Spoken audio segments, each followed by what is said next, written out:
नमस्ते शिक्षार्थी, कैसे आप सभी। आप लोगों की जो सेट सीरीज शुरू की गई है वर्दी सीरीज, उसी के तहत हम लोग आज सेट नंबर 38 लेकर के आपके सामने हाजिर हैं। सेट नंबर 38 में जो हम लोग देखने वाले हैं, सबसे पहले करंट अफेयर्स को देखेंगे। फिर करंट अफेयर्स को देखने के बाद फिर हम लोग कूद जाएंगे सीधा सीधी पॉलिटिकल साइंस और ज्योग्राफी की तरफ। फिर उसके बाद आगे का जो हिस्ट्री, इकोनॉमिक्स और प्लस जो मैथ और साइंस है उसको सर लेकर के आपको चलेंगे। तो चलिए शुरू करते हैं ऊंची उड़ान वादा सफलता का सेट नंबर 38 का क्वेश्चन नंबर फर्स्ट क्या है, जरा गौर करते हैं। सबसे पहला सवाल है आपका कि हाल ही में चर्चित जो है लूवर संग्रहालय जो है वो कहाँ स्थित है, ये आपसे पूछ रहा है। लूवर संग्रहालय कहाँ स्थित है, तो आंसर क्या हो जाएगा इसका, ये हो जाएगा फ्रांस। याद रखिएगा क्या हो जाएगा इसका आंसर, फ्रांस हो जाएगा। ठीक है, जो कि सीन नदी है उसके किनारे है ये, है ना। ये जो लूनर संग्रहालय जो कि सीन नदी के किनारे है, और ये वहाँ का राष्ट्रीय संग्रहालय, याद रखिएगा कौन सा है ये वहाँ का राष्ट्रीय संग्रहालय। और इसी संग्रहालय में जो मोनालिसा का पेंटिंग है, याद रखिएगा जो मोनालिसा का पेंटिंग है जो कि बहुत फेमस है वर्ल्ड में, वो इसी संग्रहालय में रखा गया है। फिर उसके बाद सवाल पूछा क्या कि अगला सवाल क्या है आपका, हाल ही में ब्रिक्स जो अंतर्राष्ट्रीय पुरस्कार दिया गया 2025 वो किसे सम्मानित किया गया। तो ऑप्शन है आपको अबुस्पियन खारखोरोव, फिर उसका मेस्ट्रो इगोर अवार्ड और डॉक्टर सबीर हसन उपयुक्त, इनको सबको दिया गया। बस तीनों का क्या हो गया, क्षेत्र अलग अलग। अगर हम बात करेंगे खारखोरोव का, तो इनको जो दिया गया ये आध्यात्मिक शिक्षा संस्कृति के लिए दिया गया, याद रखिएगा इनको शिक्षा और संस्कृति के लिए दिया गया। वहीं अगर हम बात करेंगे मेस्ट्रो इगोर का बात करेंगे, तो इनको क्या किया गया, सिम्फोनिक संगीत के लिए दिया गया, याद रखिएगा इनको संगीत के लिए दिया गया, इनको शिक्षा के लिए दिया गया। ठीक है, और अगर बात करेंगे सबीर हसन का, तो इनको जो दिया गया जैव प्रौद्योगिकी और अनुसंधान के लिए दिया गया। ये एक अंतर्राष्ट्रीय पुरस्कार होता है जो कि काफ़ी फेमस पुरस्कार होता है जो कि दिया जाता है। हाल ही में नीरज चोपड़ा को भारतीय सेना में कौन सा मानद उपाधि से दिया गया है, तो इन्हें जो दिया गया है वो लेफ्टिनेंट कर्नल के उपाधि से क्या किया गया है, सम्मानित किया गया है। और इन्हें साथ ही साथ जो हमारे भारत का चौथा सर्वोच्च जो नागरिक सम्मान है पद्म श्री, उनसे भी इन्हें सम्मानित किया जा चुका है। याद रखिएगा पद्म श्री से भी इन्हें सम्मानित किया जा चुका है। फिर उसके बाद अगला क्वेश्चन है कि हाल ही में दिग्वंत गोवर्धन असरानी, याद है गोवर्धन असरानी जो काफ़ी फेमस आपको पता होगा हास्य कलाकार रहे हैं, है ना। तो ये किससे संबंधित है, तो ये अभिनय से संबंधित है, जो कि फिल्म जगत में बहुत मशहूर है। ये एज ए निर्देशक के तौर पे भी कई फिल्मों में काम कर चुके हैं। जैसे कुछ एग्जांपल आपको हम बताएं तो सलाम मेम साहब जो है उनमें भी ये काम कर चुके हैं। हाल ही में सर्वोच्च न्यायालय की समिति की पहली ट्रांसजेंडर सदस्य जो है वो कौन बनी है। ठीक है, इसको लेके बच्चे के अंदर कन्फ्यूजन था। इसको के लिए अकई पद्मासली जो है ये कर्नाटक की है, याद रखिएगा कहाँ की है ये कर्नाटक की है। और ये पहली ट्रांसजेंडर जो है ये एज ए सर्वोच्च न्यायालय में क्या हुई है कि सदस्य बनी है। इसके इनके बारे में थोड़ा सा और जान लीजिए कि ये जो है ट्रांसजेंडर के तौर पे आप समझ लीजिए कि ट्रांसजेंडर के अधिकार को लेकर के कार्यकर्ता, और साथ ही साथ ये लेखिका भी है, ये याद रखिए ये लेखिका भी है। और इन्हें सर्वोच्च न्यायालय में सर्वोच्च न्यायालय के द्वारा क्या किया गया, समिति का सदस्य बनाया गया। हाल ही में किस राज्य सरकार द्वारा महिला संवाद अभियान शुरू किया गया, तभी हाल ही में बिहार में चुनाव था, इसको लेकर के बिहार सरकार ने महिलाओं को एकजुट करके महिलाओं का आत्मसम्मान और उसकी जो सशक्तिकरण है उसको बढ़ाने को लेकर के बिहार सरकार ने क्या किया है, महिला संवाद जो है वह शुरू किया है। आप इस बात को समझ लीजिए, महिला की जागरूकता को बढ़ाना, लगभग 2 करोड़ महिलाओं को इसमें अपने मैसेज को पहुंचाना था। विश्व पृथ्वी दिवस जो है वह 2025 कब मनाया गया, तो विश्व पृथ्वी दिवस जो है यह 22 अप्रैल को मनाएगा। एक सेकंड रुकेंगे।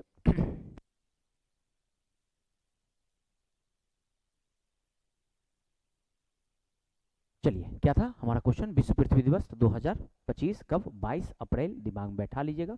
और इस बार का जो हमारा थीम था, हमारी शक्ति हमारा ग्रह, याद रखिएगा हमारी शक्ति हमारा ग्रह। और ये कब से मनाया जा रहा है, तो ये 1970 से जो है ये मनाया जा रहा है। उसके बाद अगले क्वेश्चन की तरफ चलेंगे।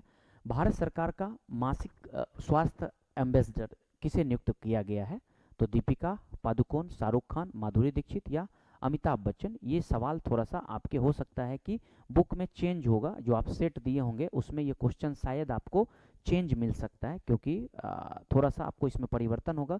उसमें शायद आपको मलेरिया दिवस को लेकर के शायद दिया होगा, शायद आप देखेंगे, शायद एक सेकंड रुकेंगे, क्योंकि ये थोड़ा सा जो है क्वेश्चन हमने सेट चेंज किया था।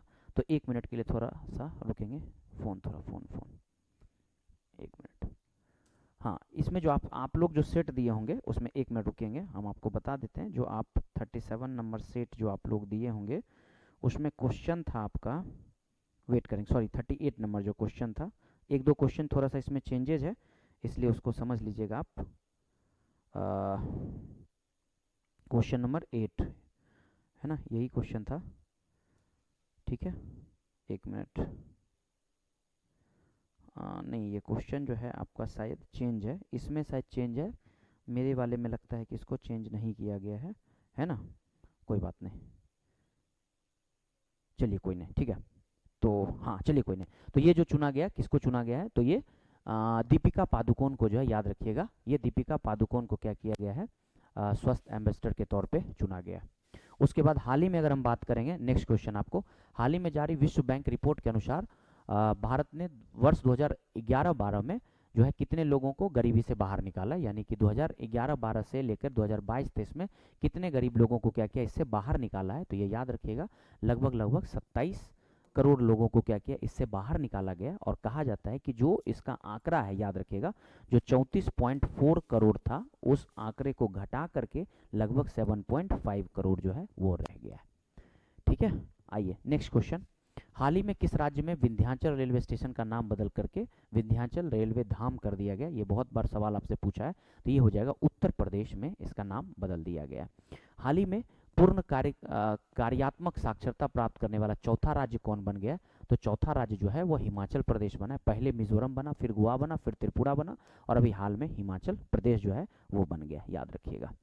उसके बाद अगर हम बात करें कि हाल ही में 15वें जो है उपराष्ट्रपति कौन बने हैं, तो 15वें जो उपराष्ट्रपति बने हैं वो कौन, सीपी राधा कृष्णन जो है 15वें उपराष्ट्रपति बने, क्योंकि आपको पता होगा कि जो जगदीप धनखड़ थे उन्होंने इस्तीफा दे दिया था, वो 14वें थे। हाल ही में अनोखी दुनिया नामक का पहला सिरेमिक कचरा पार्क कहाँ स्थापित किया गया, तो ये जो है खुर्जा उत्तर प्रदेश, याद रखिए खुर्जा उत्तर प्रदेश में जो है ये क्या किया गया, इसको स्थापित किया गया है, ये दिमाग में बैठा लीजिए, बुलंदशहर जो है वहाँ पर है, और ये दुनिया का पहला पार्क है जो कि क्या किया गया है, सितंबर 2025 में से खोला गया है, ये याद रखिएगा, पहला पार्क है ये, ठीक है। इसका क्या नाम है, अनोखी दुनिया नामक सिरेमिक कचरा पार्क जो है वो खोला गया। 14 कह रहा है कि डिफेंडर बंटोलिस नामक पुस्तक जो है वह किनका है, ये अनुपम खेर का है, याद रखिएगा, ये किनका बुक है, ये अनुपम खेर का बुक है। फिर उसके बाद किन 3 अफ्रीकी देश ने अंतर्राष्ट्रीय आपराधिक न्यायालय से बाहर होने का निर्णय लिया है, तो आपराधिक सवाल समझिए क्या लिखा है कि आपराधिक न्यायालय से बाहर होने का किया है, तो ऑप्शन है आपके पास नाइजीरिया, घाना, सूडान, फिर उसके बाद बुर्किना फासो, माली या नाइजर, इथोपिया, सोमालिया या केन्या, और उसके बाद कांगो, गबोन या टागोत, क्या हो जाएगा, बुर्किना फासो, माली और नाइजर जो है वह इससे बाहर होने का क्या किया है, घोषणा किया है।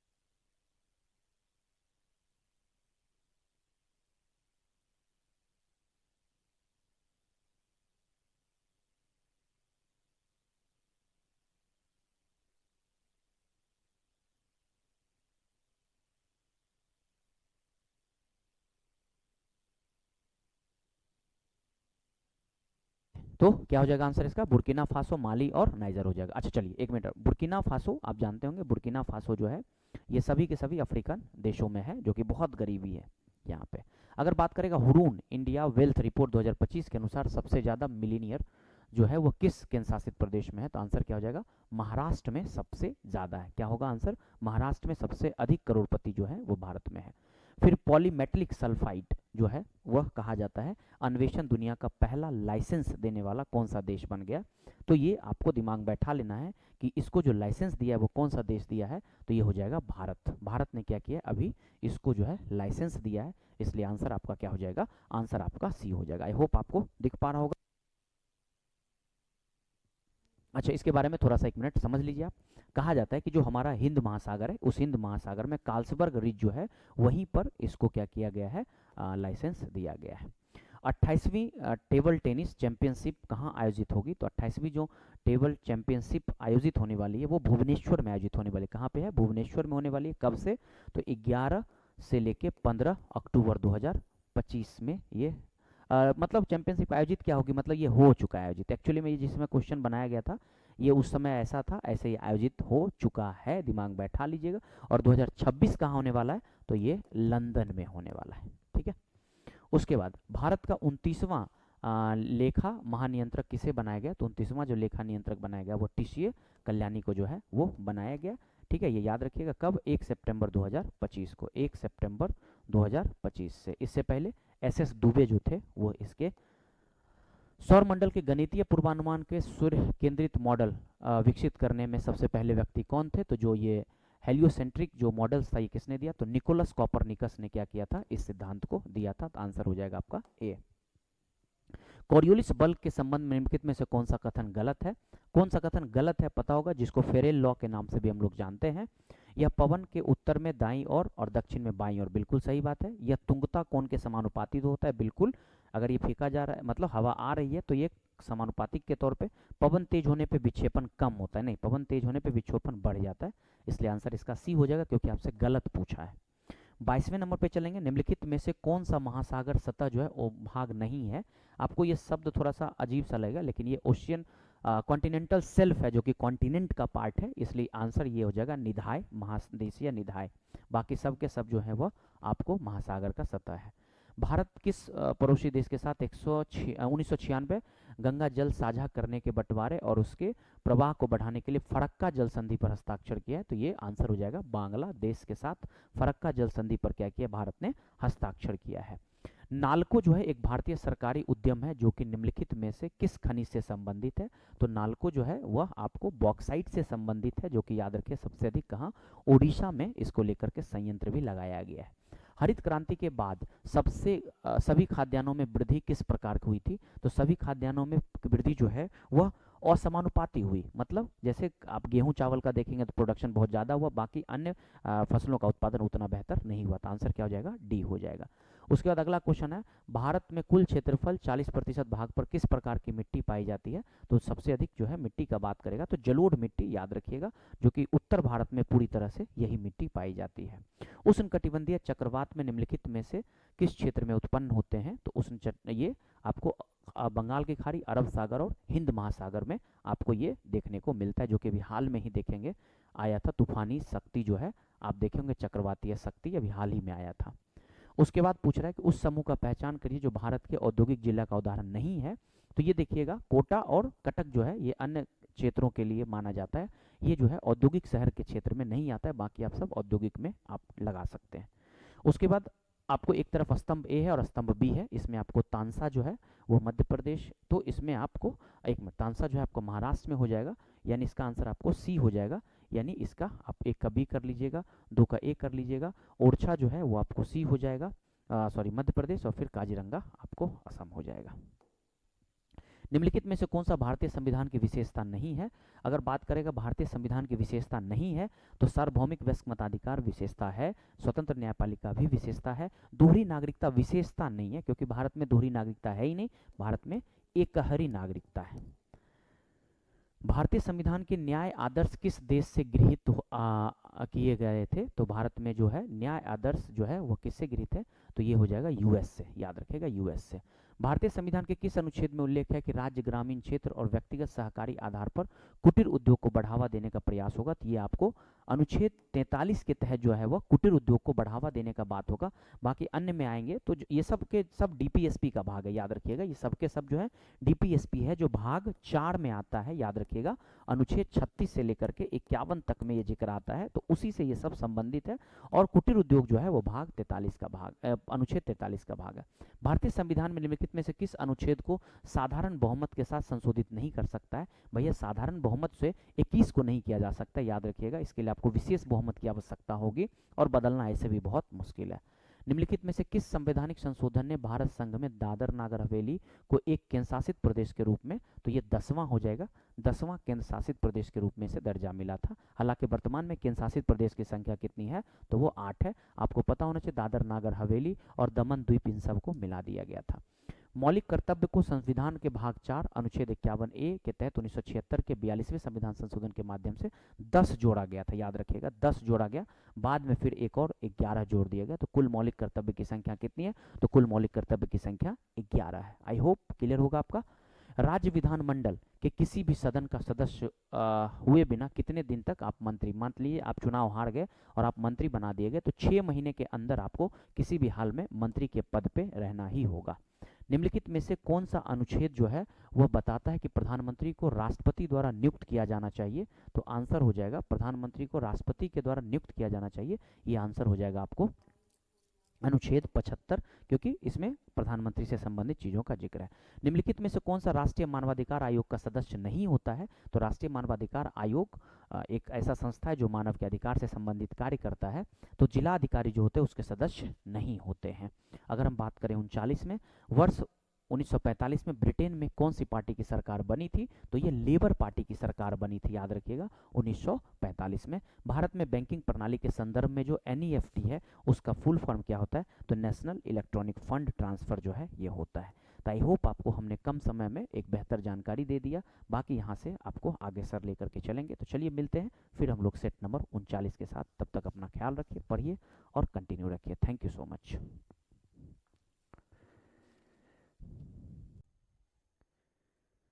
नमस्कार, ऊंची उड़ान का ये प्लेटफॉर्म, आप सभी का स्वागत है फिर से हमारे ऊंची उड़ान के इस प्लेटफॉर्म में।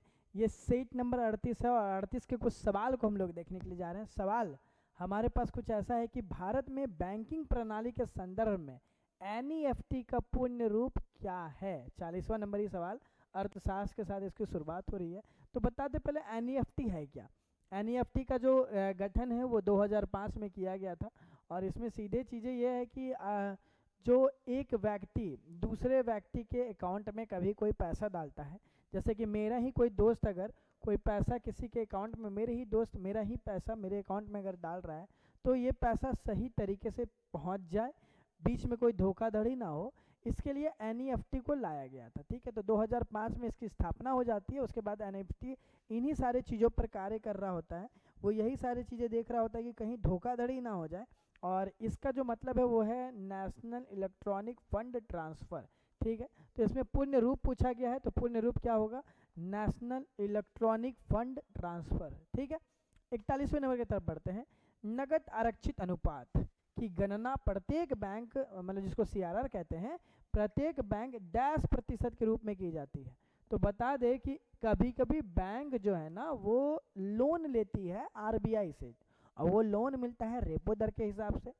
लेकिन जब कभी भी कोई बैंक RBI को कुछ मुद्रा, कुछ पैसे अगर दे रही है RBI को रखने के लिए, तो वो जो गणना की जाती है वो CRR पे की जाती है। तो ऑप्शन पे आते हैं क्या है? मुद्रास्फीति का दर नहीं, साख वृद्धि नहीं, ग्राहकों की बचत नहीं, पढ़िएगा शुद्ध मांग एवं समय देनदारी। तो यहाँ बात ही हम किए थे देन का, कि देना पड़ता है, तो इसी कारण से इसका राइट आंसर क्या होगा? B नंबर होगा। CRR भी बार बार बदलता हुआ हमें नजर आता है, हर बार इसमें कुछ कुछ अलग अलग चीज़ें जुड़ती हैं, तो ध्यान रखना उसमें। 42वें नंबर सवाल पे आते हैं। निम्न में से कौन सा एक राष्ट्रीयकृत बैंक नहीं है? हम लोगों ने बहुत सारी चीज़ को सेट पहले भी किया हुआ है जहाँ हम लोगों ने राष्ट्रीयकृत के ऊपर बात किया है कि बैंक का राष्ट्रीयकरण किया गया 1949 के बाद से ही RBI को भी राष्ट्रीयकृत किया गया। तो यहाँ पर लिखा गया है कि कौन सा राष्ट्रीयकृत बैंक नहीं है। मतलब सारे बैंकों को जब राष्ट्रीयकृत किया जा रहा है, तो एक बैंक है जो दक्षिण भारत में हमें देखने को मिलता है जिसका राष्ट्रीयकरण नहीं हुआ है। तो दक्षिण भारत का वो बैंक साफ तौर पे दिख रहा होगा, कनरा बैंक दक्षिण भारत का नहीं है, सिंडिकेट बैंक दक्षिण भारत का नहीं है, विजया बैंक नहीं है। तो इसका राइट आंसर क्या होगा? केरल में स्थित साउथ इंडिया बैंक, ये राष्ट्रीयकृत बैंक नहीं है, ये निजी बैंक हमें देखने को मिलता है। इसी कारण से इसका राइट आंसर क्या होगा? South Indians bank. निम्न में से कौन सा देश विश्व व्यापार संगठन का सदस्य नहीं है? मतलब विश्व व्यापार संगठन का मतलब क्या है? WTO, वर्ल्ड ट्रेड ऑर्गेनाइजेशन, जिसकी स्थापना की गई है बस इसीलिए कि यहाँ पर बढ़िया से सारे चीज़ को सुचारू रूप से चलाया जा सके, सारे देश में आदान प्रदान हो सके, ग्लोबलाइजेशन जो हम लोग हुए थे वो बढ़िया से हो सके, इसके लिए WTO को स्थापना किया गया था 1995 में। इसमें सारी देश से सम्मिलित हमें देखने को मिलती है, बहुत सारी देश सम्मिलित हैं। लेकिन यहाँ पे पूछा जा रहा है कौन सा सदस्य नहीं है। नॉर्वे है, गिनी है और इजराइल भी है, लेकिन हमारा ईरान भैया जो हैं वो आज तक WTO में शामिल नहीं हो पाए। इसी कारण से राइट आंसर क्या होगा? ईरान होगा इसका राइट आंसर।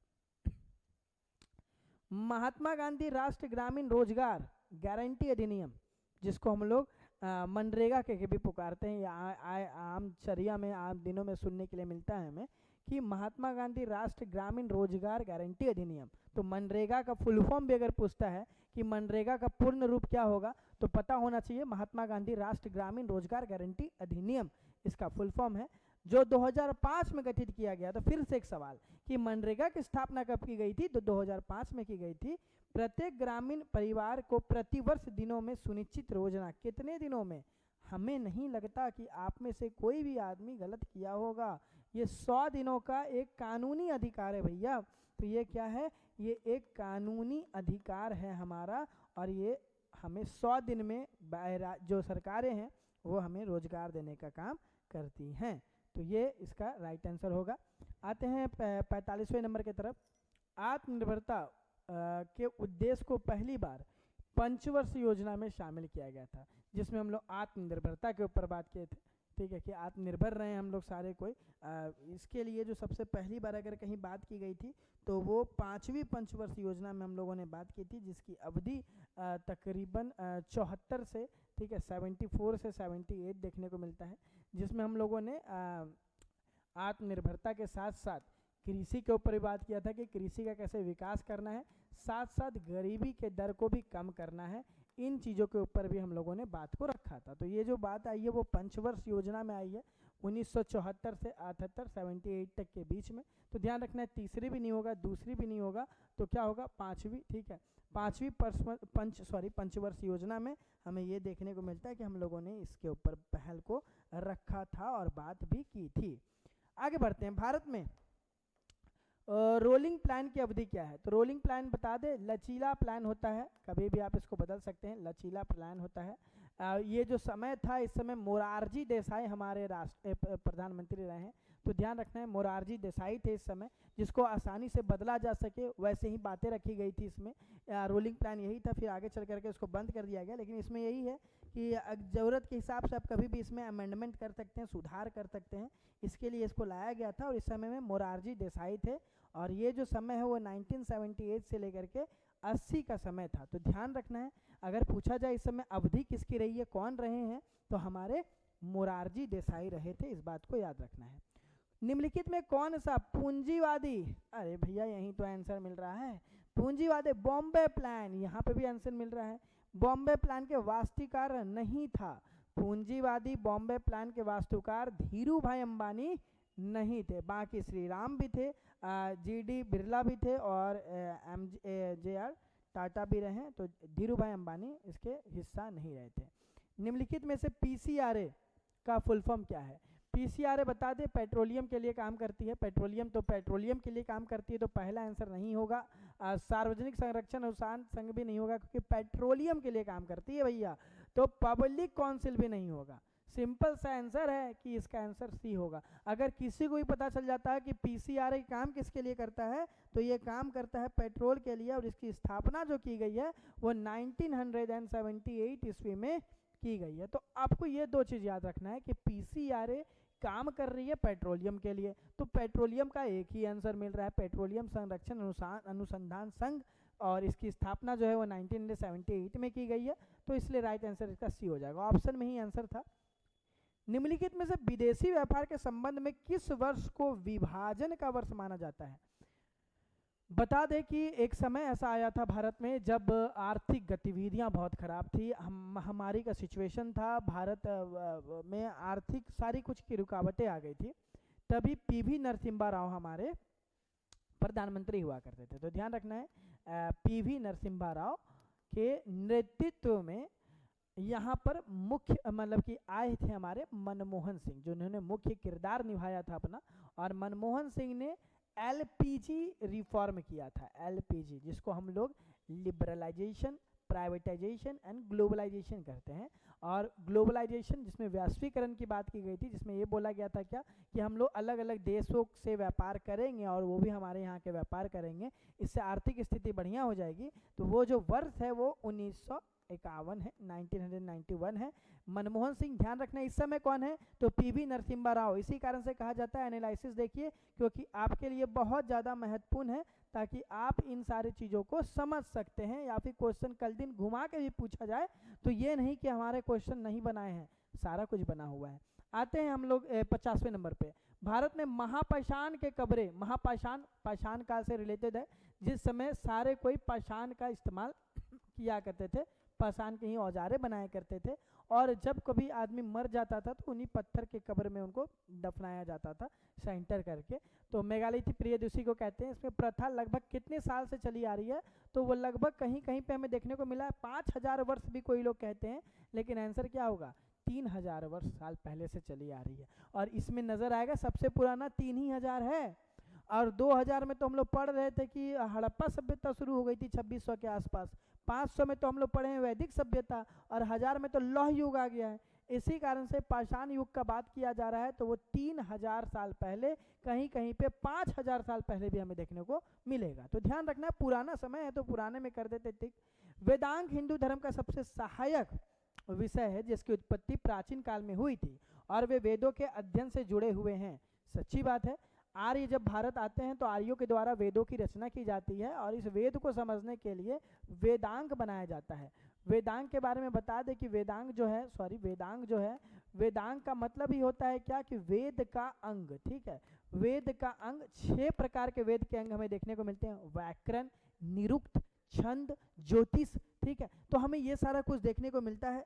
ठीक है, कि शिक्षा, व्याकरण, छंद, निरुक्त, कल्प, ज्योतिष, ये जो जितने भी, एक बार कॉपी में लिख लीजिएगा इस चीज को, कि शिक्षा, व्याकरण, छंद, निरुक्त, ठीक है, निरुक्त, ज्योतिष, और क्या बच रहा है, कल्प। ये 6 हमारे पास देखने को मिलता है, बचपन से इस चीज को पढ़ाया गया है। तो 6 कहाँ पर आंसर है, 6 यहाँ पर है। ठीक है, सबसे लास्ट में छिपा हुआ 6 दिख रहा है, तो ध्यान रखना है इसका राइट आंसर क्या होगा, 6 इसका राइट आंसर होगा। 52 नंबर की तरफ बढ़ जाते हैं, सीधा 52 नंबर दिख जाएगा। हाँ, बैबरू बैरात शिलालेख, जिसमें प्रमुख मुख्य रूप से अशोक द्वारा बौद्ध धर्म अपनाए जाने का वर्णन मिलता है, जहाँ ये पता चलता है कि अशोक ने बौद्ध धर्म को अपना लिया था। ये कहाँ पर हैं, कहाँ पर पाए गए हैं, जो भैरू बैरात है, जहाँ पर दिखाया गया है कि अशोक जो है बुद्धा से आशीर्वाद ले रहे हैं, अशोक ने बौद्ध धर्म को अपना लिया है कलिंग के युद्ध के बाद। तो इसका हमें उल्लेख कहाँ पर मिलता है, वो राजस्थान में हमें देखने को मिला है।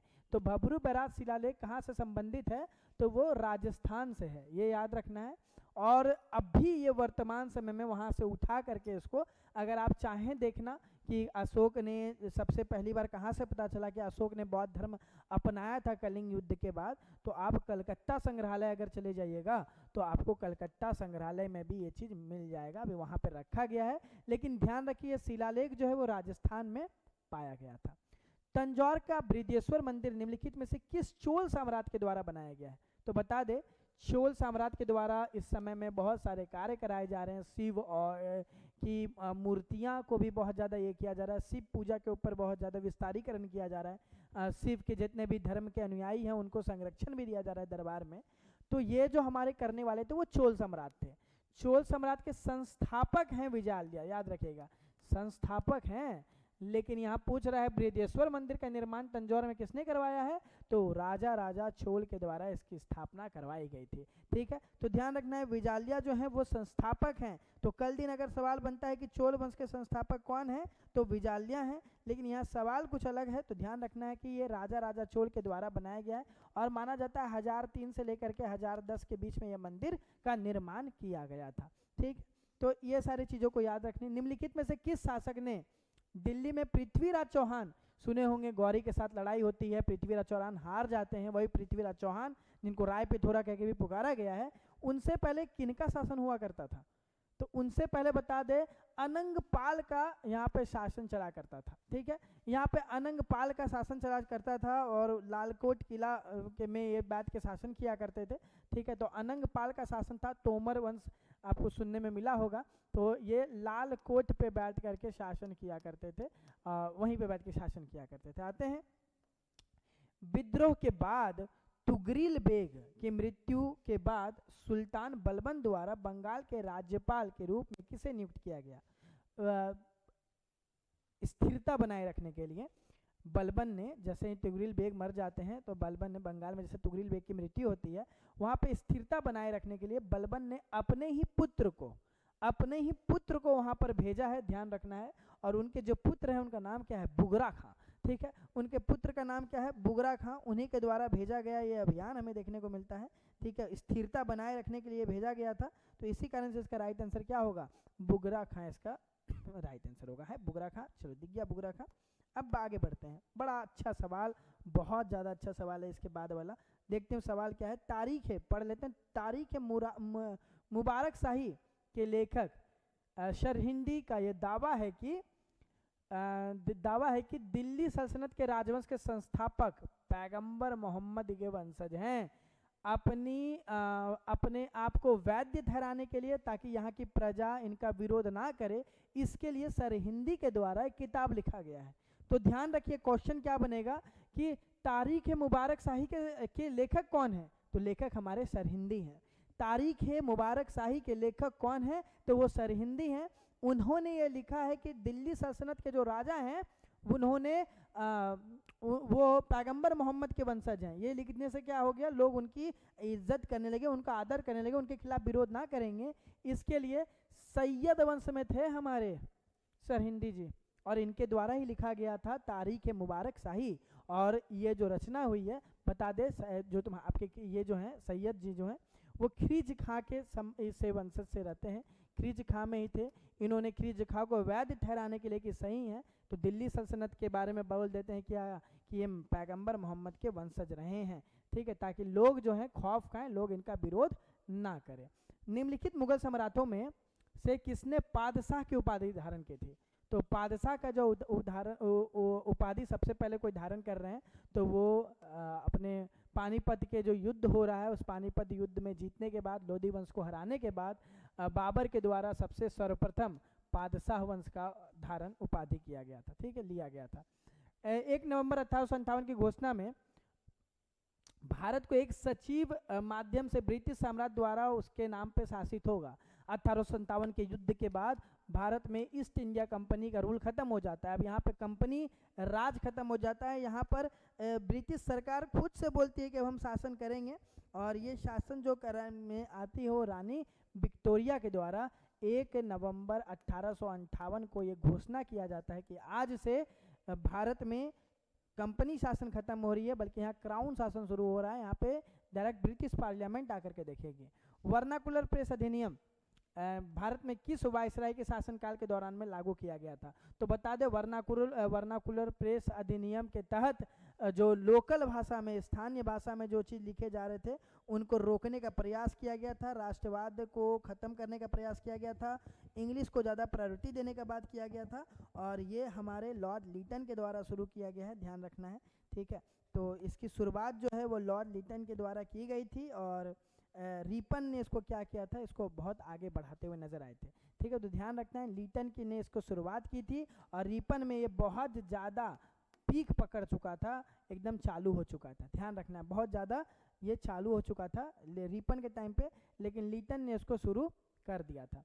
निम्नलिखित में से कौन सा अधिनियम के तहत भारत पे शासन करने की शक्ति अंग्रेजी ईस्ट इंडिया कंपनी से ब्रिटिश क्राउन, आप भी जस्ट बोले हैं कि ईस्ट इंडिया कंपनी से ब्रिटिश क्राउन कौन से अधिनियम में ले लिया गया है? क्या चार्टर एक्ट 33 में? नहीं। विनिमय अधिनियम 1773 में? नहीं। ये कब हुआ है? क्रांति के बाद हुआ है। तो पिट्स इंडिया एक्ट 1984? नहीं। ये भारत सरकार अधिनियम 1858 में। क्यों? क्योंकि 1857 में क्रांति हुआ है, उसी के जस्ट बाद 58 में हमें ये देखने को मिलता है, ठीक है। और कब? अभी जस्ट क्वेश्चन में ही आंसर है 1 नवंबर 1858, जस्ट अभी क्वेश्चन में हम लोगों ने इस चीज को किया है। आगे बढ़ते हैं। किस अधिनियम में घोषणा की गई थी कि भारत ब्रिटिश सरकार 30 जून 1948 तक समाप्त हो जाएगा? मतलब किसमें ये बात कहा गया था? याद करिए, क्लेमेंट एटली के द्वारा ये घोषणा कर दी गई थी कि अब भारत शासन यहाँ पर नहीं रहे, भारत में अब अंग्रेजों का शासन नहीं रहेगा, अब दूसरी शक्तियाँ, मतलब आप लोग खुद से इसको हैंडल कर लीजिए, 30 जून तक हम लोग चले जाएंगे। ये कौन सा अधिनियम में आया था? 1948 का ये में ख़त्म करना है, ध्यान रखना है, ये बात है। तो कब हुआ होगा? 48 का बात है। तो ये तो बहुत ईजी सवाल है, जिसके पास थोड़ा सा भी दिमाग लग जाता तो सही हो जाता। ये सब में क्यों होगा? 1948 का बात हो रहा है तो इसमें भी नहीं होगा, तो बात का बात हो गया, सिंपल है। 1947 के अधिनियम में ये बात कहा गया था कि हम लोग 30 जून होते होते खाली कर देंगे, लेकिन हमारी वीरता पूर्वक कहानियाँ आप सुने ही होंगे और इसके कारण से इन लोगों को बहुत जल्दी छोड़ करके जाना पड़ा। ठीक है, आते हैं सिंगापुर के कहानी के ऊपर तरफ मूव करते हैं। क्वेश्चन देखने के बाद मुझे ये सिंगापुर की कहानी याद आ रही थी, क्योंकि निम्नलिखित में से किस वर्ष सुभाष चंद्र बोस ने महात्मा गांधी को राष्ट्रपिता कहा था?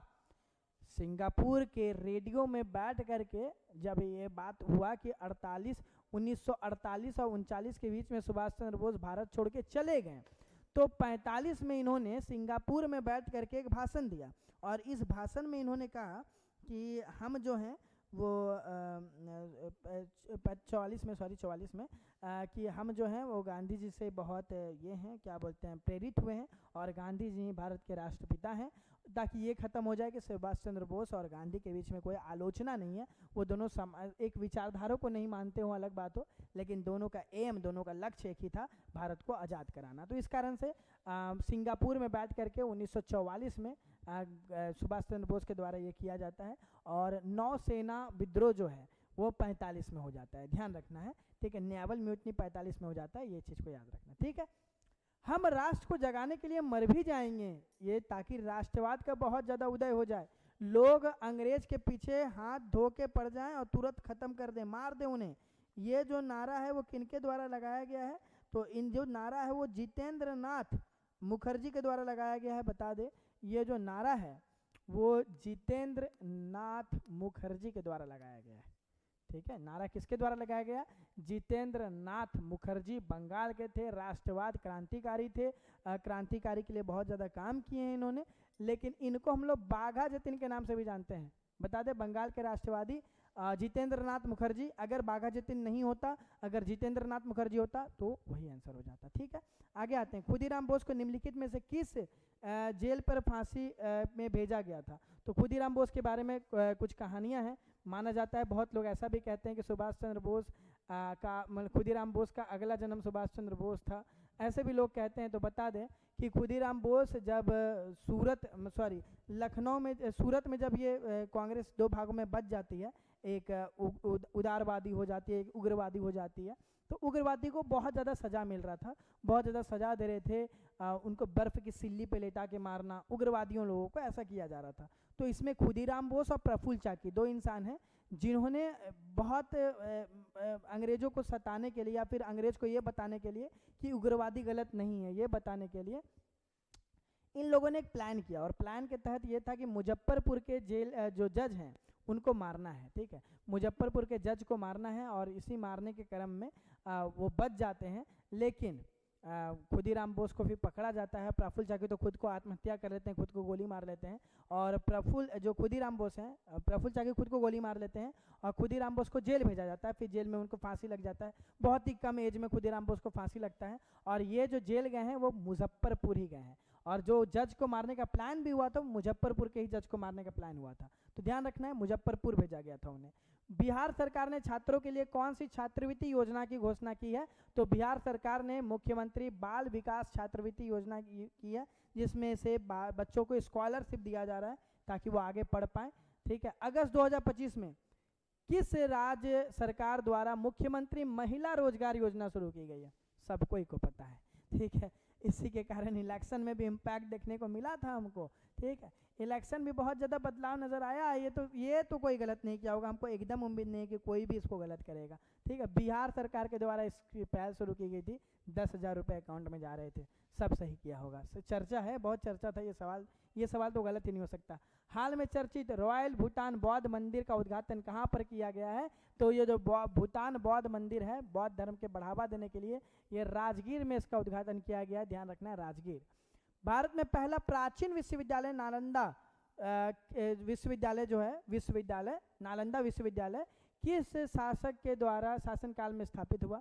ये तो बहुत ज़रूरी है कि गुप्त वंश में राजा थे कुमार गुप्त, उन्होंने शिक्षा को बढ़ाने के लिए साथ ही साथ बौद्ध धर्म को एक जगह एकत्रित करने के लिए 5वीं शताब्दी में बनाया गया एक विश्वविद्यालय नालंदा विश्वविद्यालय कुमार गुप्त के द्वारा ये देखने को मिलता है, इसलिए राइट आंसर क्या होगा? कुमार गुप्त होगा।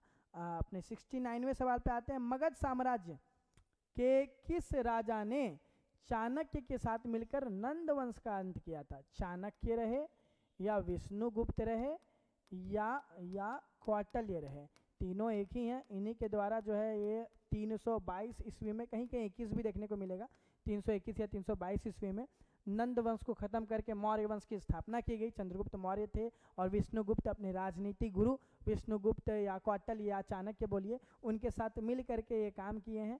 तो किसने मिल करके मुगल साम्राज्य में? तो चंद्रगुप्त मौर्य, भी जस्ट बता ही दिए हैं। चंद्रगुप्त मौर्य ने मिल करके नंदवंश धनानंद को मार करके मौर्य वंश की स्थापना की थी। और फिर 17वें नंबर पे आते हैं, तो ये हमारा साइंस और फिर उसके बाद मैथमेटिक्स। ये दोनों चीज़ को मनोज सर लेकर के अपने साथ चलेंगे। मेरे साथ इतना ही था, लेकिन आप यूं ही सेट देते रहिए, यूं ही एनालिसिस देखते रहिए, ताकि एग्ज़ाम में किसी भी प्रकार का कोई दिक्कत ना हो। हमारा इतना ही उद्देश्य है और इन्हीं सारे उद्देश्य को हम साथ लेके चल रहे हैं। अगला का जो सीरीज़ है वो, मतलब ये जो सीरीज़ है इसके आगे मैथ और साइंस आपके साथ मनोज सर लेके चलेंगे, तो प्लीज़ आप उन सारी चीज़ों को देख लीजिए। धन्यवाद। जय हिंद प्यारे साथियों, ऊंची उड़ान के इस सफलता सीरीज में आप सभी का स्वागत है। तो आज हम बात करेंगे बिहार एसआई का सेट नंबर 38 के बारे में। तो सबसे पहले हम लोग साइंस कवर करेंगे, उसके बाद मैथमेटिक्स कवर करने वाले हैं।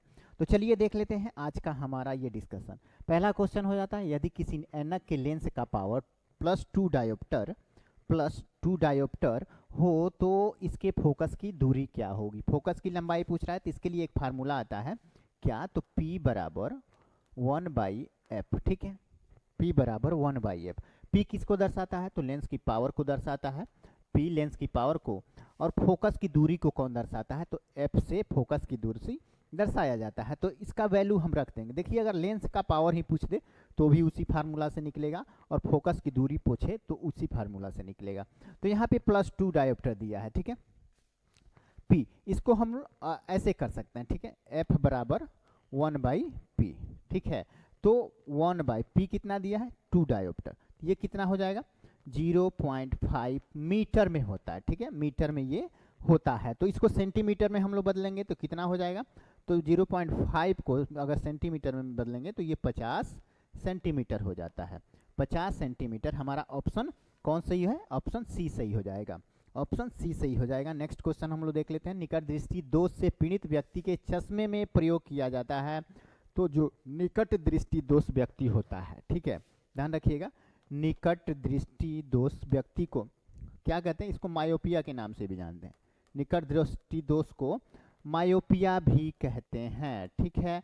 इसमें अवतल लेंस का प्रयोग किया जाता है, अवतल लेंस का प्रयोग किया जाता है। और अवतल लेंस को अपसारी लेंस भी कहते हैं। क्या? तो अपसारी लेंस, अपसारी लेंस भी कहते हैं अवतल लेंस को। तो ध्यान रखना है, निकट दृष्टि दोष को मायोपिया भी कहते हैं और अवतल लेंस को अपसारी लेंस भी कहते हैं। तो ये कभी कभी पूछ देता है कि मायोपिया से पीड़ित व्यक्ति के चश्मे के लिए किसका प्रयोग किया जाता है? तो अपसारी दे देगा ऑप्शन में, या अवतल लेंस ही दे देगा, तो आप कंफ्यूजन हो जाइएगा। तो इसका नाम निकट दृष्टि दोष को मायोपिया और अवतल को अपसारी याद रखना है। और बात करें दूरदृष्टि दोष को, दूरदृष्टि दोष को हाइपरमेट्रोपिया के नाम से जानते हैं, हाइपरमेट्रोपिया, हाइपरमेट्रोपिया, ओके, हाइपरमेट्रोपिया। और इसमें जो लेंस प्रयोग होता है वो कौन सा होता है? तो उत्तल लेंस होता है, उत्तल लेंस। और उत्तल लेंस को क्या कहते हैं? अभिसारी लेंस, अभिसारी लेंस, अभिसारी लेंस कहते हैं। इतना ध्यान रखिएगा। आगे हम लोग देख लेते हैं। नेक्स्ट क्वेश्चन होता है, आप कार में जा रहे हैं, यदि आसमान से, ठीक है, आसमान से मतलब आसमान से बिजली गिरने वाली हो तो सुरक्षित रहने के लिए क्या करना चाहिए? तो हमें अपने कार के खिड़कियों को बंद कर लेनी चाहिए, ताकि जो विद्युत का आवेश, बिजली के विद्युत का आवेश कार पे आए तो कार के ऊपरी धातु का सतह होता है, उससे होके नीचे जमीन में चला जाए। और आपको पता होगा कि जमीन हर तरह का एक तरह से अवशोषक है, वो बिजली को अपने अंदर खींच लेता है। आप अक्सर देखते होंगे जो ट्रक के ड्राइवर होते हैं, बड़े बड़े गाड़ी जो चलाते हैं, गाड़ी के पीछे एक जंजीर लगा होता है, मोटा सा लोहे का जंजीर लगा रहता है, और उसको जमीन से हमेशा टकरा के ही चलता है, जमीन पे घिसटाते हुए चलता है। इसी के कारण, ताकि बिजली गिरे तो बिजली का प्रवाह सीधे जमीन में पहुंच जाए। ओके। तो हमारा सही ऑप्शन क्या हो जाएगा, ऑप्शन ए हो जाएगा, कार की खिड़कियों को बंद कर लेना चाहिए। आगे हम लोग देख लेते हैं, आगे प्रतिरोध का मात्रक क्या है, तो प्रतिरोध का मात्रक हो जाता है ओम मीटर, विशिष्ट प्रतिरोध अगर पूछे तो उसका ओम मीटर होता है, लेकिन प्रतिरोध का ओम होता है। एम्पियर किसका होता है, तो विद्युत धारा का होता है। कूलम्ब आवेश का होता है। हेनरी प्रेरकत्व के लिए हेनरी का नाम आता है। अब बात कर लें निम्न में से कौन सा विटामिन पानी में घुलनशील है। यहाँ क्या पूछ रहा है, पानी में घुलनशील विटामिन पूछ रहा है, तो पानी में कौन हो जाता है, तो ध्यान रखना है पानी में BC और वसा में ADE और K, ADEK ये वसा में होते हैं और पानी में BC होता है। ठीक है, एक ऐसे ही याद करने के लिए कहते हैं लोग गई भैंस पानी में, यानी BC भैंस पानी में, गई भैंस पानी में, तो उसे याद कर सकते हैं। तो निम्न में से कौन सा विटामिन पानी में घुलनशील है, तो यहाँ BC तो कहीं दिया नहीं है, किसी में भी नहीं है, तो हमारा सही ऑप्शन क्या हो जाएगा, डी हो जाएगा। इनमें से कोई नहीं हो जाता है। नेक्स्ट क्वेश्चन देख लेते हैं, विद्युत धारा का चुंबकीय प्रभाव सर्वप्रथम किसने अवलोकित किया था, तो थे ओरस्टेड। ठीक है, ओरस्टेड के द्वारा विद्युत धारा का चुंबकीय प्रभाव का सर्वप्रथम अवलोकन किया गया था। ठीक है, हेनरी का नाम प्रेरकत्व के लिए आता है, हेनरी का नाम प्रेरकत्व के लिए आता है। माइकल फैराडे का विद्युत चुंबकीय प्रेरण के लिए आता है, विद्युत चुंबकीय प्रेरण के लिए माइकल फैराडे का नाम आता है। और विद्युत बैटरी के लिए वोल्टा का नाम आता है, विद्युत बैटरी के लिए वोल्टा का नाम फेमस है। ठीक है, अब नेक्स्ट क्वेश्चन हम लोग देख लेते हैं, त्रिविमीय चित्र निम्न में से किसके द्वारा लिया जाता है, तो त्रिविमीय यानी 3 डायमेंशन की बात किया जा रहा है यहाँ पे, तो 3D के द्वारा, 3D के द्वारा जो फिगर कैच किया जाता है उसी को होलोग्राफी कहते हैं। ठीक है, होलोग्राफी ऑप्शन ए हो गया। और 2 डायमेंशन क्या होता है, 2 डायमेंशन यानी एकदम लंबाई और चौड़ाई में ही जो फोटो खींचे, यहाँ तो लंबाई चौड़ाई और ऊंचाई तीनों में फोटो खींचा जा रहा है, और यहाँ लंबाई चौड़ाई में केवल खींचता है, उसको फोटोग्राफी कहते हैं। तो 2 डायमेंशन किसका होता है, फोटोग्राफी का, और 3 डायमेंशन होलोग्राफी का होता है। रेडियोग्राफी ये किसके लिए होता है, तो रेडियोग्राफी तो हालांकि एक्सरे वगैरह जो होता है हमारे शरीर का, तो वहाँ पे इसका प्रयोग किया जाता है। ओके, आगे देख लेते हैं, राइट ब्रदर्स ने किसका आविष्कार किया, राइट ब्रदर्स ने जहाज का। ठीक है, तो हमारा सही ऑप्शन विमान हो जाता है। विमान का आविष्कार किसने किया था, तो राइट ब्रदर्स ने, 2 भाइयों ने मिलकर इसका आविष्कार किया था। दूरबीन का आपको पता होना चाहिए, 2 लोगों का नाम आता है, एक तो हैंस लेपर्सी का नाम आता है जो सबसे पहले दूरबीन का आविष्कार किया था, लेकिन अगर उसमें हैंस लेपर्सी का नाम नहीं रहे तो गैलीलियो का नाम आता है। गैलीलियो ने क्या किया था, तो उसके ये दूरबीन का आविष्कार किया था, खगोलीय दूरबीन जिसको कहते हैं। ठीक है, तो दूरबीन का गैलीलियो और हैंस लेपर्सी, 2 लोगों का नाम याद रखना है। रेडियो का मार्कोनी। ठीक है, मार्कोनी, रेडियो की खोज किसने की थी, मार्कोनी। उपग्रह तो खैर ये अलग अलग बहुत लोगों ने खोजा था, लेकिन अगर बाई चांस पूछ दे प्रथम उपग्रह कृत्रिम उपग्रह, तो स्पुतनिक 1 हो जाता है। ठीक है, स्पुतनिक 1 हो जाता है। फिर बात कर लेते हैं 77 के बाद 78 नंबर क्वेश्चन का। ये क्या कह रहा है, तो निम्नलिखित में से कौन सा एक मिश्रण नहीं है, तो मिश्रण कौन सा नहीं है, तो यहाँ पे ग्रेफाइट मिश्रण नहीं है, ये हमारा सही ऑप्शन हो जाता है। कांच क्या है, तो अक्रिस्टलीय ठोस का मिश्रण हो जाता है, ये अक्रिस्टलीय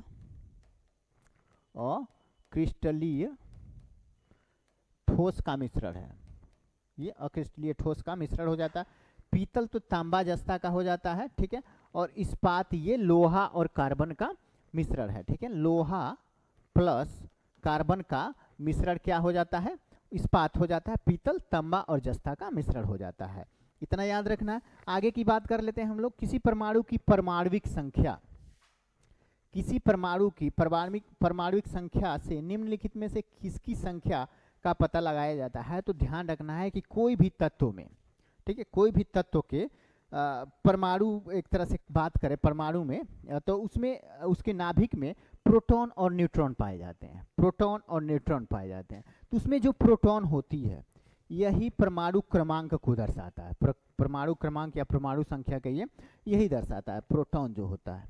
ओके, और बात करें तो द्रव्यमान क्या होता है, तो न्यूट्रॉन और प्रोटॉन दोनों मिलके द्रव्यमान बनते हैं। आगे की बात कर ले तो परमाणु जिसमें प्रोटॉनों की संख्या समान परंतु न्यूट्रॉनों की संख्या भिन्न भिन्न रहती है तो क्या कहलाता है, तो यहाँ क्या समान है, तो यहाँ प्रोटॉनों की संख्या समान है तो यहाँ पे समस्थानिक हो जाता है। ठीक है, समस्थानिक। अगर यहाँ पे न्यूट्रॉनों की संख्या समान रहता तो क्या हो जाता, समभारिक हो जाता। ठीक है, समभारिक या समभारिक या कहे तो समदाबिक। समभारिक और समदाबिक दोनों एक ही बात है, दाब या भार दोनों तो एक ही हो जाता है। ठीक है, समभारिक। तो ये क्या है, अगर द्रव्यमान संख्या समान हो तो या न्यूट्रॉनों की संख्या समान हो तो, ज्यादातर द्रव्यमान ही देता है, द्रव्यमान संख्या अगर समान है तो क्या होगा, समदाबिक या समभारिक हो जाता है। आगे की बात कर लें हम लोग, रेडियोधर्मिता नापी जाती है तो रेडियोधर्मिता किससे नापी जाती है, तो ये जीएम काउंटर से, GM counter, Geiger Muller counter. ठीक है, रेडियोधर्मिता को नापने के लिए जीएम काउंटर का प्रयोग किया जाता है। कैलोरीमीटर ऊष्मा को नापता है, ये ऊष्मा को मापता है। बैरोमीटर, बैरोमीटर वायुमंडलीय दाब जो होता है उसको मापता है। ठीक है, इतना ध्यान रखिएगा।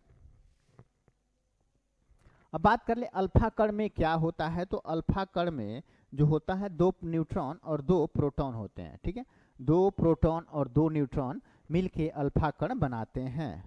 अब फिर बात कर ले रक्त कैंसर, जिसको ल्यूकीमिया भी कहते हैं। ल्यूकीमिया रक्त कैंसर, रक्त कैंसर की रोकथाम में प्रयोग किया जाने वाला रेडियो समस्थानिक कौन सा है, तो वो कौन सा होता है, तो रक्त कैंसर के लिए कोबाल्ट 60 का प्रयोग किया जाता है। कोबाल्ट 60 का प्रयोग किया जाता है। आयोडीन 132 131, ये जो थायराइड कैंसर होता है, थायराइड, थायराइड कैंसर जो होता है उसके इलाज के लिए इसका प्रयोग किया जाता है। ठीक है, थायराइड कैंसर के इलाज के लिए। फिर बात कर लें हाइड्रोजन बम विकसित किया था, तो हाइड्रोजन बम किसने विकसित किया था, तो हाइड्रोजन बम विकसित किया था एडवर्ड टेलर ने। यहाँ ध्यान रखिएगा, एडवर्ड टेलर ये हाइड्रोजन बम को विकसित किया था। और यहाँ ओपेनहाइमर की बात आए, ओपेनहाइमर, तो ये परमाणु बम, ये परमाणु बम का आविष्कार किए हुए थे। परमाणु बम ओपेनहाइमर, हाइड्रोजन बम एडवर्ड टेलर, और यहाँ पे एक और नाम आता है सैमुअल कोहेन का। तो ये किस, ये न्यूट्रॉन बम, न्यूट्रॉन जो बम होता है उसके आविष्कार के लिए इनको जाना जाता है। तो कोहेन का नाम न्यूट्रॉन बम। अब परमाणु बम की बात करें तो ओपेनहाइमर, और एडवर्ड टेलर की बात करें तो हाइड्रोजन बम, इन तीनों ने आविष्कार किया था।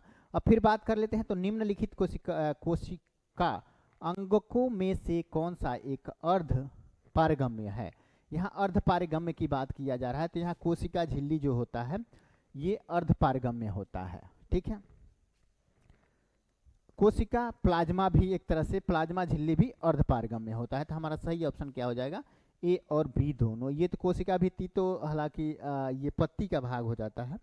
ठीक है, फिर बात कर लेते हैं नाइट्रोजन स्थितीकरण जीवाणु किस पौधों की जड़ों में पाए जाते हैं, तो जो होते हैं नाइट्रोजन स्थितीकरण जीवाणु उनको राइजोबियम कहा जाता है। राइजोबियम जो दलहनी पौधे जो होते हैं, दलहनी पौधे, उनकी जड़ों में ये पाए जाते हैं, उन्हीं के जड़ों में पाए जाते हैं। आगे की बात कर लें तो किस पादप में तना संचयन तथा चीरकालीन का कार्य करता है, तो देखिएगा तना वाला कौन होता है इसमें से, तना वाला अगर बात कर लें शकरकंद का, तो ये तो एक तरह से जड़ है। शकरकंद का हम लोग जड़ वाला भाग खाते हैं। प्याज जो होता है वो सल्क, ठीक है, सल्क होता है, उसको हम लोग खाते हैं। हल्दी होता है, हल्दी का तना भाग हम लोग खाते हैं। ठीक है, तो यही हमारा सही ऑप्शन हो जाएगा, ऑप्शन सी। ठीक है, ऑप्शन सी। नेक्स्ट क्वेश्चन देख लेते हैं, निम्नलिखित में से कौन सी प्रक्रिया कार्बन डाइऑक्साइड को वातावरण से हटाती है। कार्बन डाइऑक्साइड को कौन सी गैस वातावरण से हटाने का कार्य करती है, तो एक तरह से प्रकाश संश्लेषण प्रक्रिया। ठीक है, यहाँ पूछा निम्न में से कौन सी प्रक्रिया कार्बन डाइऑक्साइड वातावरण को हटाती है।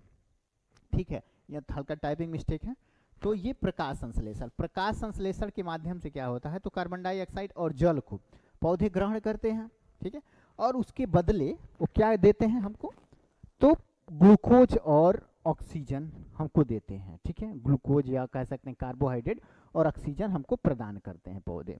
तो प्रकाश संश्लेषण के माध्यम से कार्बन डाइऑक्साइड को इसकी कमी की जाती है। बायोडिग्रेडेबल में तो हालांकि ये गैस निकलता है, ठीक है। किसी गड्ढे में कचरा ले जाके वहाँ रख दें गलने के लिए, तो वहाँ से तो कार्बन डाइऑक्साइड निकलेगा, वो अवशोषित थोड़ी ना करेगा। विद्युत अपघटन का इससे संबंधित नहीं है। गैल्वेनाइजेशन तो एक तरह से इस्पात पे कह सकते हैं, जिंक की परत चढ़ाने की प्रक्रिया जो होती है उसको कहा जाता है। फिर बात कर लें पादप वर्धक नियंत्रण। पादप वर्धक नियंत्रण भिन्न क्या कह रहा है, भिन्न रासायनिक संरचनाओं के छोटे साधारण अणु होते हैं। ये क्या होते हैं, तो अगर ऑप्शन से देख ले तो कार्बोहाइड्रेट वसा प्रोटीन, ये तो नहीं हो सकता क्योंकि ये पादप वर्धक नहीं है, पौधे को बड़ा होने से रोकते नहीं है। प्रोटीन तो हालांकि ये क्या करता है, बड़ा होने देता है।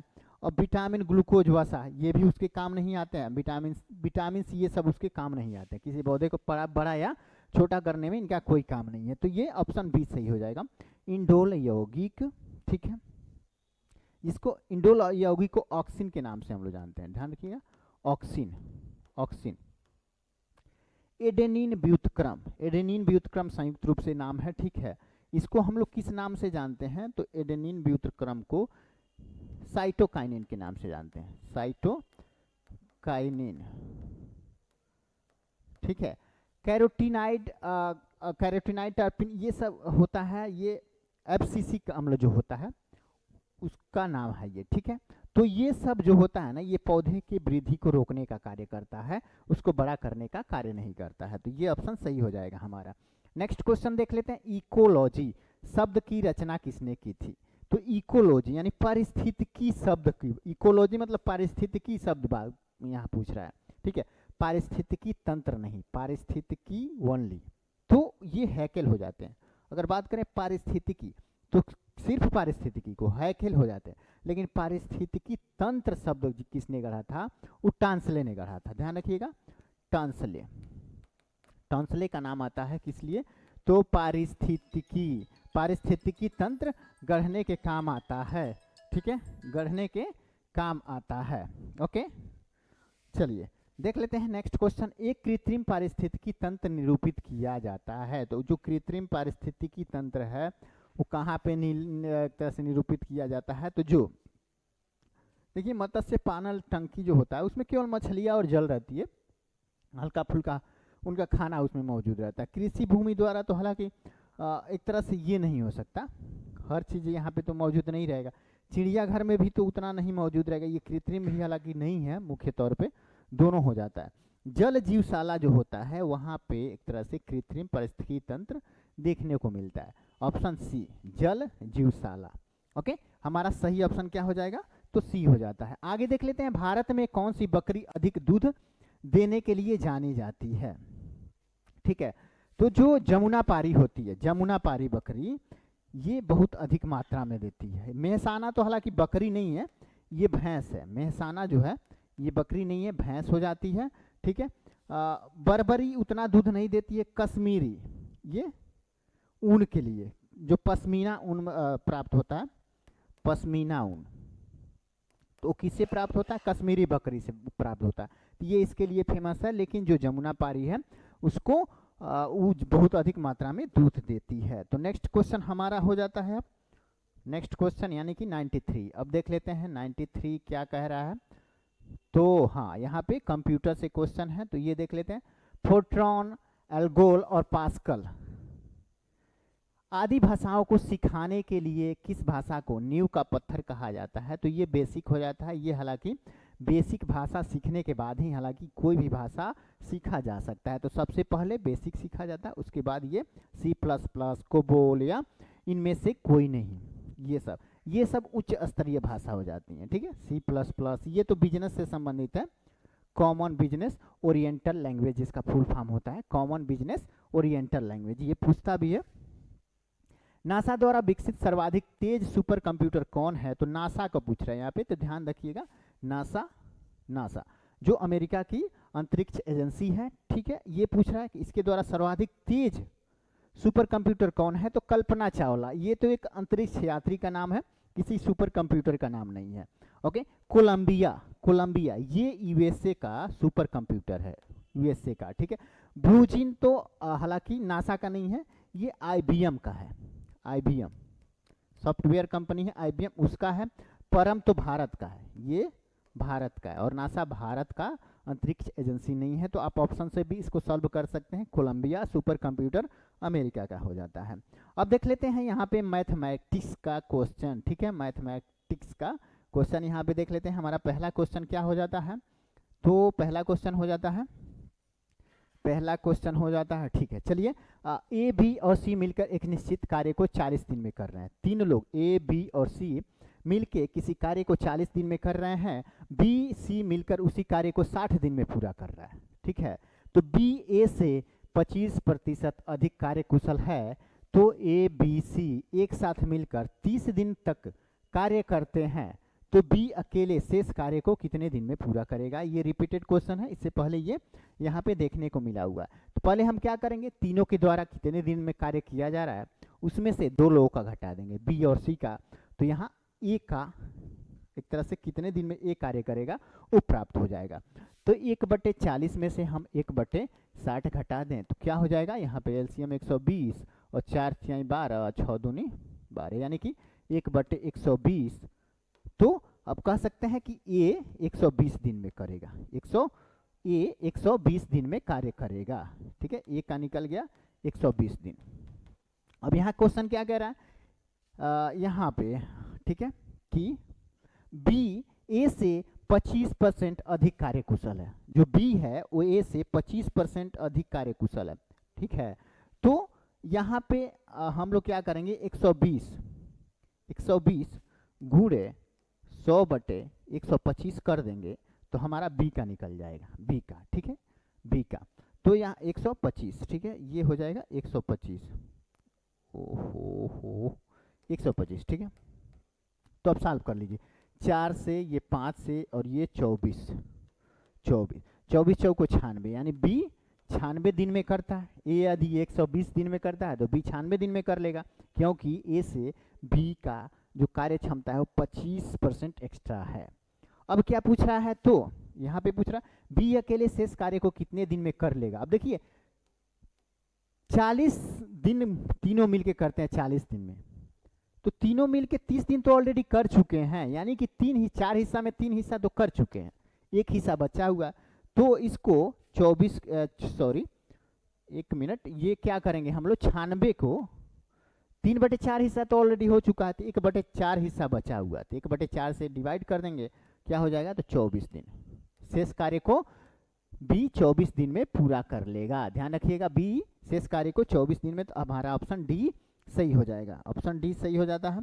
नेक्स्ट क्वेश्चन हम लोग देख लेते हैं। पहले वर्ष के दौरान कस्बे की जनसंख्या 10% वृद्धि हुई और दूसरे वर्ष में 10% की कमी हो गई।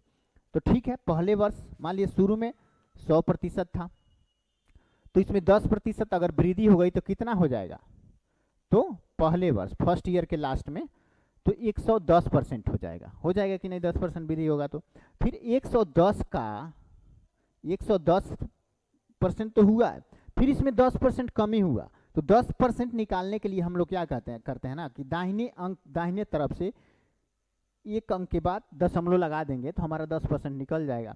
तो हमको 110 में से 11 घटा देना है, तो कितना बचेगा, 99। 2 साल के बाद, ठीक है, 99% निकल रहा है। और यहाँ क्या पूछ रहा है, दूसरे वर्ष के अंत में इसकी जनसंख्या इतना है, यानी कि 99% बराबर इतना हो जाएगा। दूसरे वर्ष के अंत में 99% जनसंख्या बची है जो इतना के बराबर है। तो पहले वर्ष की जनसंख्या कितनी थी, यहाँ पहले वर्ष के अंत में नहीं पूछ रहा है, पहले वर्ष की यानी शुरुआत की बात कर रहा है, ठीक है। तो शुरुआत की, तो शुरुआत में तो 100% थी और 2 वर्ष बाद ये 99% हो गई, तो यानी 1% की कमी हुई है ठीक है, 1% की कमी हुई है। तो सिंपल सा तरीका क्या है, इसमें से 1% हम लोग कम कर देंगे, ठीक है, 1%, ओके, सॉरी 1% वृद्धि कर देंगे, 1% वृद्धि कर देंगे। तो 4,700 4,73,220 गुणे 100 बटे 99, 99 यही हो गया 99।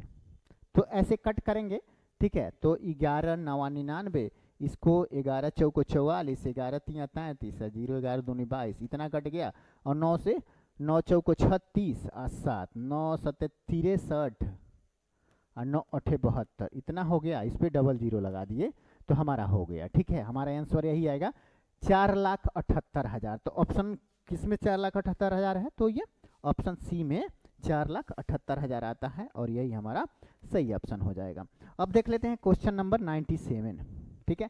एक दुकानदार एक वस्तु को 25% के लाभ पर बेचता है और बेईमानी से वास्तविक वजन से 30% कम वजन का उपयोग करता है, तो उसका कुल लाभ कितना हो जाएगा? देख लीजिए, एक तो 30% कमे तौलता है और ऊपर से 25% एक फायदा जोड़ लेता है उसमें, तो इसका टोटल फायदा कितना हो गया? 30 20 50 55% ये फायदा कमाता है।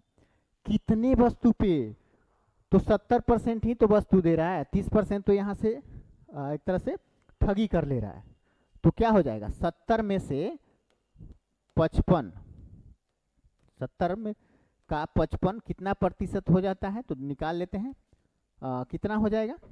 तो ये 14 पचे 70 और 20 पचे 100, ठीक है। और 7 दूनी और ये 10, 550 बटे 7 हो जाएगा। तो 7 सत्ते 49, 7 बटे 56 0.57, ठीक है। 78.57 हो जा रहा है, तो ऑप्शन बी सही हो जाएगा। 78.57 हमारा सही आंसर आ जाएगा, ठीक है। तो आगे के क्वेश्चन देख लेते हैं। 32 पार्सल का औसत वजन कितना है? 32 पार्सल का औसत वजन 96 kg दर्ज किया गया है। यदि एक और पार्सल का वजन शामिल किया जाता है तो औसत में 2 kg की वृद्धि होती है, तो नए पार्सल का वजन क्या है? ठीक है, यहाँ क्या था? तो 32 पार्सल का वजन क्या हो रहा है? तो 2 kg वृद्धि हो जा रहा है, 2 kg का वृद्धि हो जा रहा है। किस कंडीशन में? जब एक और पार्सल का वजन इसमें शामिल कर लिया जा रहा है। तो 32 दूनी 64 हो गया, 32 का बढ़ा रहा है 2 kg, तो 64 kg तो हालांकि 32 का मिला के हो गया। और फिर से इसका भी तो 98 जोड़ना है, 96 2 98, हालांकि इसका भी तो वजन बढ़ा हुआ है, तो 98 प्लस 98 कर लेंगे।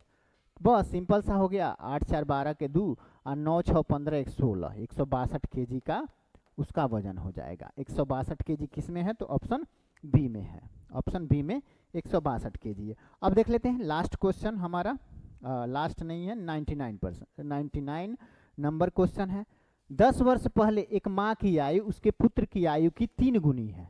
देख लेते हैं 10 वर्ष पहले माँ और बेटा या बेटी कोई भी पुत्र हो, ठीक है।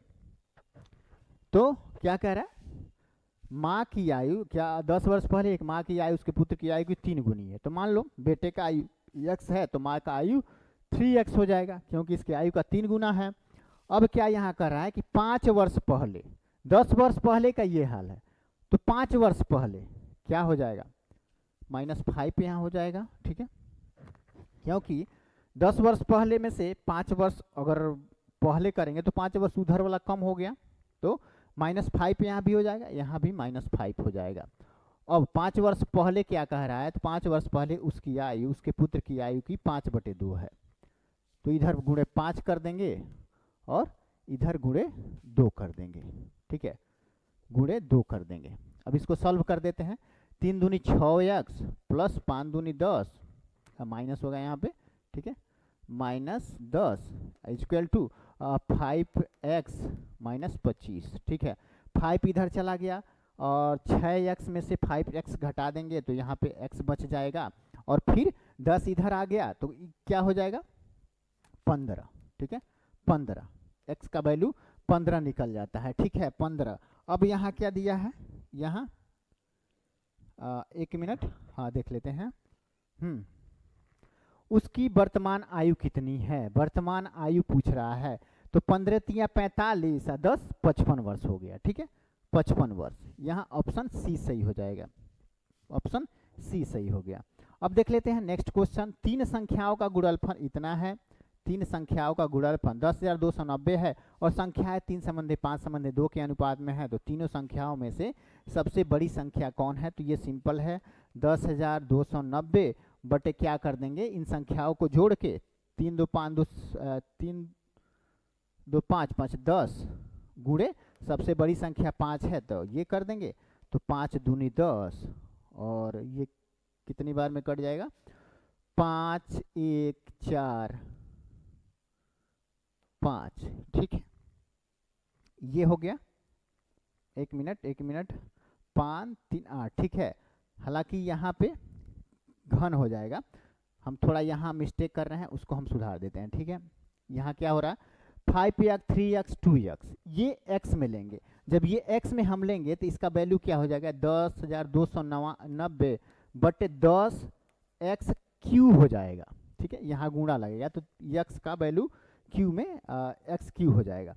तो अब यहाँ से कट कर दीजिए, ये कट गया, ठीक है, ये कट गया, तो ये किसका वैल्यू हो जाता है, ये 5 3 8 2 10, सॉरी ये गुणा नहीं करना है, हम गुणा करना है, 5 3 15 दूनी 30, यहाँ 30 हो जाएगा, 30। अब 3 से इसको डिवाइड करते हैं, 3 3 के 9, 3 3 के 9 और उसके बाद एक हो जाएगा 3 4 12 और